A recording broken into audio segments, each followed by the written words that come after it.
In the heart of the lush green hills of Mwenga village lived a young woman named Lena. She was known far and wide for her gentle spirit and honest heart. Her laughter echoed like birdsong, and her presence brought peace wherever she went. She was not the richest nor the most powerful, but people trusted her. They said when Lena spoke, even the river listened. By her side was her best friend, Decca, bold, playful, and full of life. The two were like sisters, raised together since childhood. They shared everything: clothes, secrets, and dreams. They swore they would always stand by each other no matter what. People in the village often said, "Where you find Lena, Decca is not far behind." Their friendship was strong, but life was about to test it in a way neither could imagine. One harvest season, a new face began visiting the village square. His name was Taju, a humble but handsome young farmer from the next village. He had wide shoulders, a thoughtful voice, and kind eyes that seemed to see more than just what was in front of him. He was looking to buy land in Mwenga and make a new life for himself. When Taju first laid eyes on Lena, something shifted. He greeted her with a soft smile and a respectful nod. She returned the smile, shy but warm. Soon, Taju became a familiar sight, helping elders, buying vegetables, and sitting under the mango tree where young people gathered. Lena and Taju's paths kept crossing, and before long, their friendship blossomed into something deeper. He began bringing her small gifts, hand-woven baskets, dried hibiscus, and sweet mangoes. And when he asked her to be his, Lena's eyes sparkled like the morning dew. The whole village smiled when they walked hand in hand. Many whispered, they were made for each other. But not everyone was happy. Decca smiled on the outside, but deep inside, a shadow began to grow. She watched their closeness with a silent ache she couldn't explain. Though she had never said it out loud, Decca had always imagined she would be the one to stand beside a man like Taju, strong, respectful, admired. At first, it was just small things. Decca would interrupt their moments with loud laughter or sit too close to Taju when Lena wasn't around. Lena didn't notice it much. She trusted her friend completely. Why would she ever think Decca would hurt her? But the more Taju's love for Lena grew, the more Decca's smile faded behind her eyes. One evening, after a dance festival under the stars, the three sat together beneath the large baobab tree that had stood in the village center for generations. They laughed and shared roasted yams, just like the old days. But when Lena stepped away to greet her grandmother, Decca leaned closer to Taju. She brushed something from his shoulder and whispered something only he could hear. He didn't pull away. When Lena returned, both of them smiled at her, but something in their eyes was different. And though Lena didn't know it yet, that night was the beginning of a heartbreak that would shake the whole village.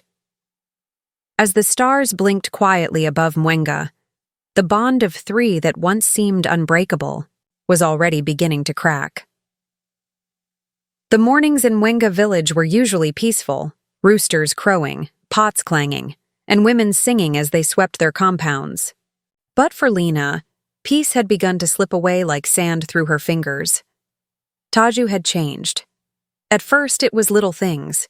He no longer brought her flowers after the market, and his evening visits became less frequent. When Lena asked if something was wrong, he would simply say, "Just tired, my love," and offer a weak smile. But Lena knew Taju.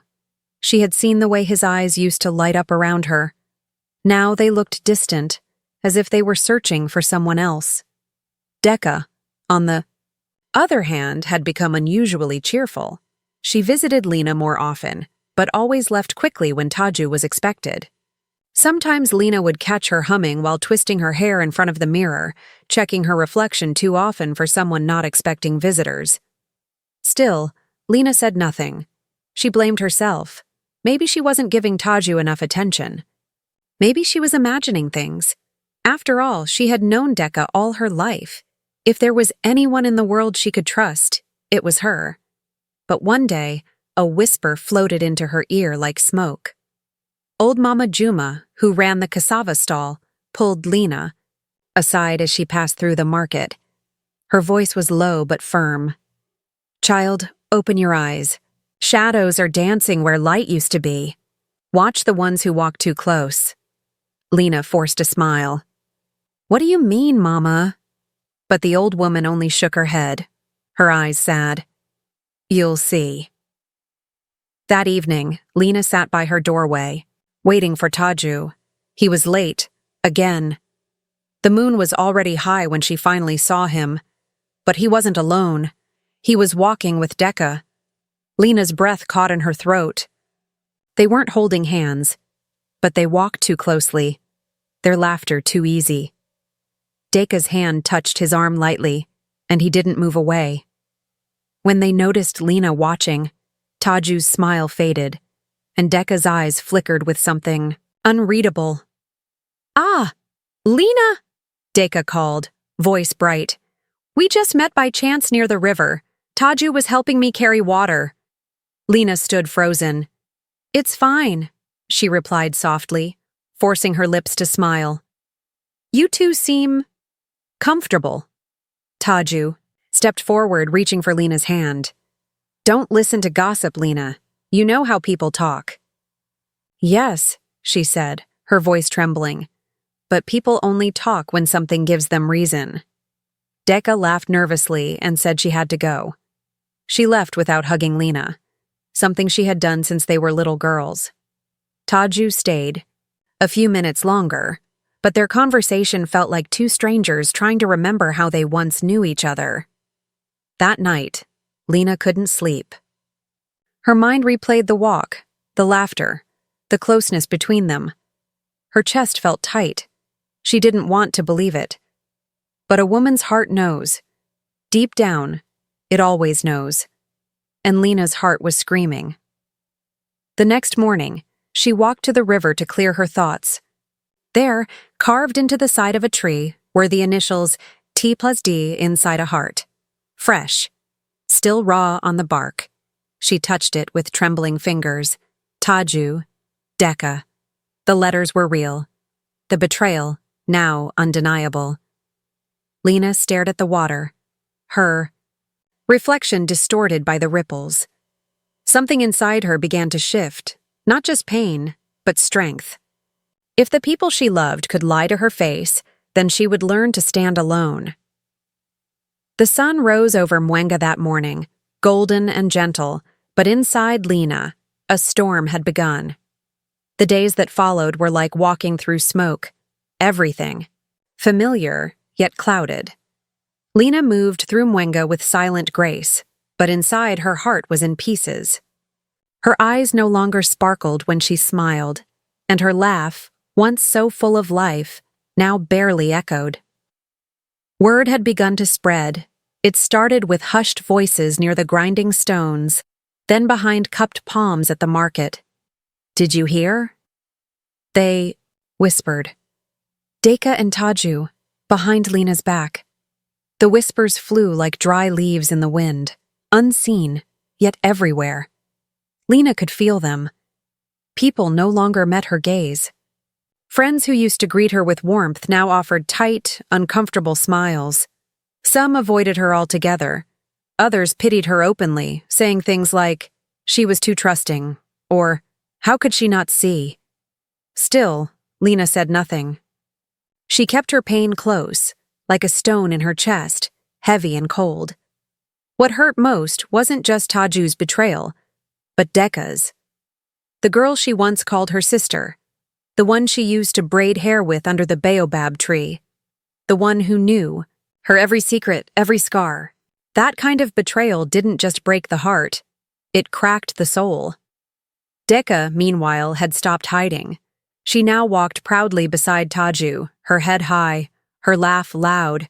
She held his arm during village events, even at the evening drum dances where Lena used to sit with him just weeks before. Their presence together was like salt, rubbed into fresh wounds. One afternoon, Lena went to fetch water from the stream. As she bent to fill her calabash, a group of young women nearby fell silent. When she turned to greet them, they only nodded, awkwardly, and walked away.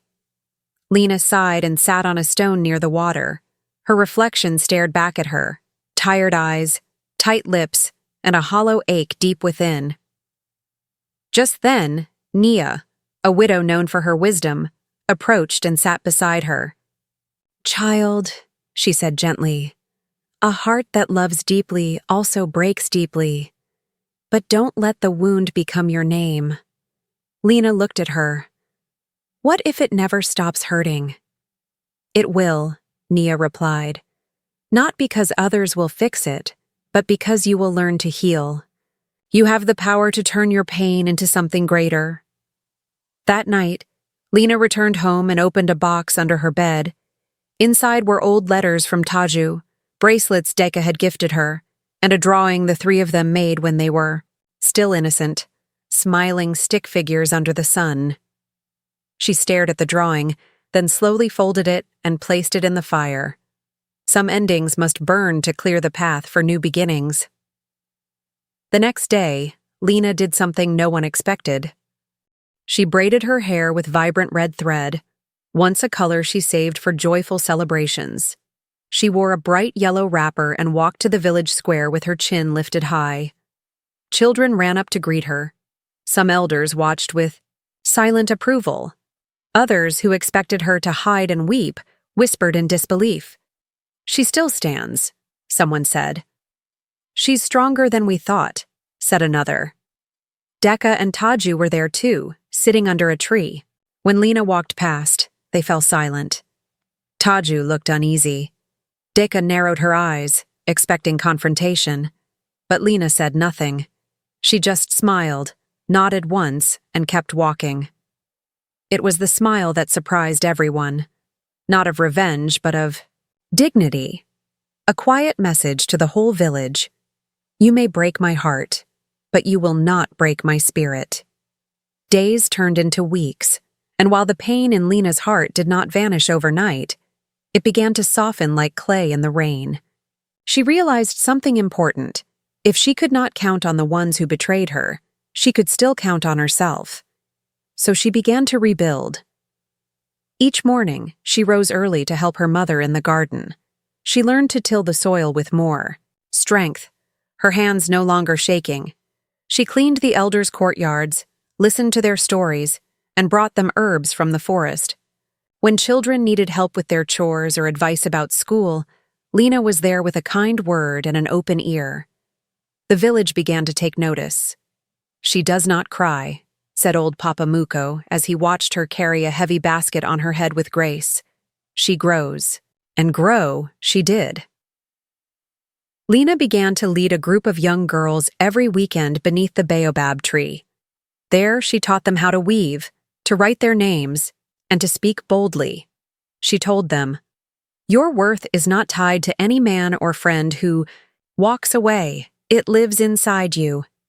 The girls adored her, and soon other women began to join, listening, learning, healing. One evening, the women's leader of Mwenga, Mama Kifo, approached Lena. "You've become a light, my daughter. Would you speak at our women's gathering next month?" Lena blinked, surprised. "Me?" "Yes. The village needs to hear your voice." Across the village, the contrast between Lena and Decca had become clear. Where Lena had turned her pain into purpose, Decca seemed to grow restless. Her smiles no longer reached her eyes. Her laughter felt forced. Taju, too, had changed. His affection for Decca had dulled. He still walked beside her, but not with pride. He spoke less, often looking away when others talked about Lena's new work with the youth. One afternoon, Taju passed by the baobab tree while Lena was leading the girls in a folk song. He paused, watching her from a distance. Her face was peaceful, her voice strong. The admiration in his eyes was unmistakable, but so was the regret. He approached her after the session. "Lena," he said softly, "you've changed." She looked at him calmly. "No, Taju, I just remembered who I was before I met you." He wanted to say more, but she walked away, graceful and whole. Meanwhile, Decca had begun hearing the whispers. "They say Lena might become the next women's leader," one woman told another. "She's turned into someone powerful," replied another. "Not loud, but respected." Decca tried to ignore it, but the ache inside her grew. The prize she thought she had won, Taju, was no longer shining. And the friend she betrayed had turned into something greater than she'd ever expected. One night, as the village prepared for the women's gathering, Decca stood before her mirror. Her reflection didn't lie. Her eyes looked tired. Her smile had become hollow. She remembered all the times Lena had lifted her up, shared food, secrets, laughter. And now? She was alone, standing in silence. As drums echoed through the evening sky, Lena stood before a crowd of women and spoke. Her voice was steady. "Pain may visit us," she said, "but it does not own us. Betrayal may sting, but it cannot stop us. We are more than what people take from us. We are what we choose to become." The women clapped. Tears filled eyes. Hearts healed that night, and for the first time since her heartbreak, Lena felt something beautiful rise in her chest again. Hope. By the time the full moon lit the skies over Mwenga, Lena had become more than just a name. She had become a symbol of strength, healing, and quiet dignity. The women respected her, the elders praised her, and the youth followed her like a river to the sea. But peace, it seemed, had a way of attracting storms. One afternoon, Lena was gathering firewood near the forest edge when she heard footsteps. Turning, she saw Taju. His shirt was loose, his face sunburned, and his expression uneasy. "Lena," he said, stepping forward, "I came to speak with you." She stood still, calm as ever. "You've already said enough, Taju, with your actions." He swallowed hard. "I made a mistake." She said nothing. "I thought I loved Decca, but it wasn't the same. I see you now. I see what I lost. Please, give me another chance." Lena looked at him for a long moment, her face unreadable. Then she shook her head slowly. "What you see now is the woman I became after you left. A woman who no longer needs your love to feel whole." Taju's shoulders sank. Her voice wasn't angry, it was honest. And that honesty hurt more than any slap could have. He left with his head low, and word soon reached Decca. That evening, Decca stormed into Lena's compound. Her hair was disheveled, her wrapper carelessly tied. She looked nothing like the proud woman who once paraded through the village with Taju on her arm. "So now you want to take him back?" she hissed. Lena stood calmly. "I don't want him. Don't pretend to be above it all," Decca snapped. "You act like a saint while everyone pities you." Lena took a breath. "I don't need pity. I needed honesty. From you, my friend." Decca's eyes narrowed. "Maybe you weren't enough for him." The words stung, but Lena didn't flinch. "Then he should have told me. You should have told me. But instead, you lied, and you hid." The silence between them was sharp. "You betrayed me," Lena continued, voice steady. "But I will not betray myself by fighting over a man who could not stay true." Without another word, she turned and walked back into her hut, closing the door, gently behind her. Decca stood there furious and humiliated, but deep in her heart, the truth rang louder than her anger. She had taken Lena's love and crushed it, and yet it was Lena who now stood taller. As days passed, rumors began to spread, but not about Lena this time. Villagers whispered about Taju's wandering eyes. It was said that he was seen with a new girl from a neighboring village. Decca noticed too. He no longer came home early. He no longer held her hand at gatherings. She began to feel the same loneliness she had once watched Lena endure. And now, the gossip turned toward her. "She chased a man and lost her friend," the old women whispered at the stream. Now she might lose both. Deka could feel the walls around her crumbling. And for the first time, she began to understand the weight of what she had done, not just to Lena, but to herself. Lena, meanwhile, felt lighter. She spent her evenings with the women's group, teaching, laughing, growing. Her heart still held scars, but they no longer controlled her.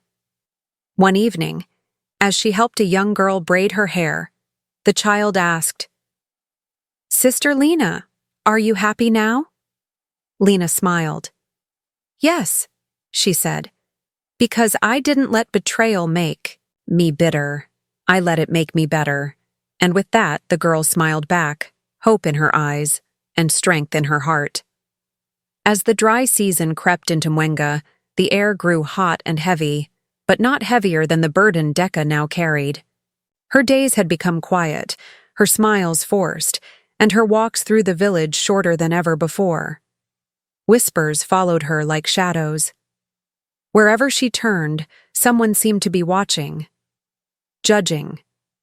The rumors were no longer just whispers. It was now known that Taju had strayed again. He had been seen with Mimi, a young seamstress from another village. They said he brought her guavas from the orchard and helped her fetch water late into the evening, the same kindness he once showed Lena. And then Deka, he now gave to someone new. One afternoon, Deka stormed into the square, looking for Taju. She found him sitting under the tamarind tree, laughing with Mimi. Her heart pounded with rage and disbelief. "So it's true," she said, her voice trembling. "You've already moved on again?" Taju looked up, unbothered. "I didn't make you any promises, Deka. You knew who I was when you took me." The words cut deep. Deka stood frozen, her breath shallow, shame rising like heat in her face. Villagers began to gather around, their expressions mixed with curiosity and quiet judgment. Without another word, Deka turned and walked away. She had betrayed her friend for a man who never truly valued her. And now, she had become what she once called Lena. A woman left behind, humiliated before the eyes of the village. Back at her hut, Deka sat alone. The silence in her home was thick. Her heart, once filled with pride, now ached with regret. She remembered all the times Lena had stood by her, when she fell ill, when her father died, when she had no one. And now, Lena was the one who stood tall while she sat in the dust of her own mistakes. That same evening, Deka knocked on Lena's door. When Lena opened it, she saw the woman who once betrayed her, now a shadow of herself, eyes swollen from tears, voice soft with sorrow. "Lena, I came to say sorry." Lena didn't speak. She simply stepped aside, allowing Deka to sit. Deka bowed her head. "I don't expect you to forgive me. I just need to say it. I was jealous, greedy. I thought taking Taju would make me feel special, but instead, it made me lose the one person who truly loved me like a sister." Lena listened, her heart quiet. "I lost everything, Lena. Taju is gone. And the villagers, they speak of me like I'm poison." After a long silence, Lena spoke. "You didn't just lose me, Deka. You lost yourself. But that's not the end unless you let it be." Tears rolled down Deka's cheeks. "Do you hate me?" Lena shook her head gently. "No. I've carried too much pain to carry hate, too. I forgave you long ago, but that doesn't mean I want you back in my life." Deka nodded slowly. "I understand." She left Lena's house that night with a heavy heart, but also with a spark of something new: accountability. Meanwhile, Lena had become a quiet force of change in Mwenga. Her story was no longer just about betrayal. It was about healing. The women of the village looked to her for wisdom, and the youth admired her strength. Her days were full of purpose, her nights full of peace. The very next week, word spread that Taju had been rejected by Mimi too. She had heard the stories and wanted no part of the drama. Taju now walked alone, his charm worn thin, his name no longer spoken with praise, but with pity. And as for Lena, she stood beneath the baobab tree once again, not broken, not bitter, but whole. The rains had returned to Mwenga, washing away the dust of the dry season and breathing life back into the land. The fields turned green again, the rivers sang louder, and flowers bloomed where they once wilted. So too did Lena's heart. She had come through a storm of heartbreak, betrayal, and public shame, but emerged stronger than anyone could have imagined. With every seed she planted, every child she mentored, and every elder she helped, Lena rebuilt her spirit, not with revenge, but with grace. It was at a village festival, beneath lanterns that swung gently in the wind, that Lena met Obasi. He wasn't flashy or loud. He was quiet, kind, and known in the neighboring villages as a healer. A man who studied herbs, listened deeply, and lived a simple life. He had heard stories about Lena, but the woman he met in person was even more radiant than the tales told. They spoke that night, first about the crops, then about healing plants, and eventually about life. He listened when she spoke, not just with his ears, but with his heart. And for the first time since everything had fallen apart, Lena laughed, not the polite kind, but the deep, full laughter that comes when the soul feels safe. Weeks turned into months. Obasi returned often, always respectful, never rushing her. He never asked about her past with Taju or Deka. He only wanted to know who she was now and who she hoped to become. In his presence, Lena felt seen, not as a victim, not as a symbol, but simply as a woman. One evening, while walking near the river, Obasi looked at her and said, "You carry strength in your silence and light in your words. I don't want to fix your past. I want to walk beside you into your future." Lena smiled. "Then let us walk slowly. I no longer run after what isn't meant for me." And so, a new chapter quietly began. As for Deka, she had withdrawn from the spotlight. No longer boastful, she began spending her days helping the village, elders cleaning their courtyards and fetching water for the sick. She spoke little, but her actions spoke more. It became clear to everyone that she was trying, not to earn back her old life, but to become someone better than she was. She and Lena no longer shared laughter or long walks, but when they passed each other in the market, they exchanged nods, not of friendship, but of mutual understanding. Taju, on the other hand, had faded into the background. After Mimi rejected him, his charm lost its luster. He was no longer the man the village admired. People greeted him with politeness but not affection. He had become a story parents told their daughters, about charm without character. One afternoon, as Lena helped a group of young girls prepare for a storytelling contest, one of them asked, "Sister Lena, is it true that a broken heart can grow back stronger?" Lena paused, then knelt beside her. "Yes, my child, but only if you choose to heal instead of harm. Pain is like fire. It can burn you, or it can shape you. You decide." The girl smiled, and Lena felt a soft peace settle inside her. That night, Lena and Obasi sat under the stars, hand in hand. "You've become a tale," he said, "one that people tell not because of what was done to you, but because of how you rose from it." Lena looked at the sky, full of stars and quiet hope. "Then let that be my story, not of betrayal, but of becoming."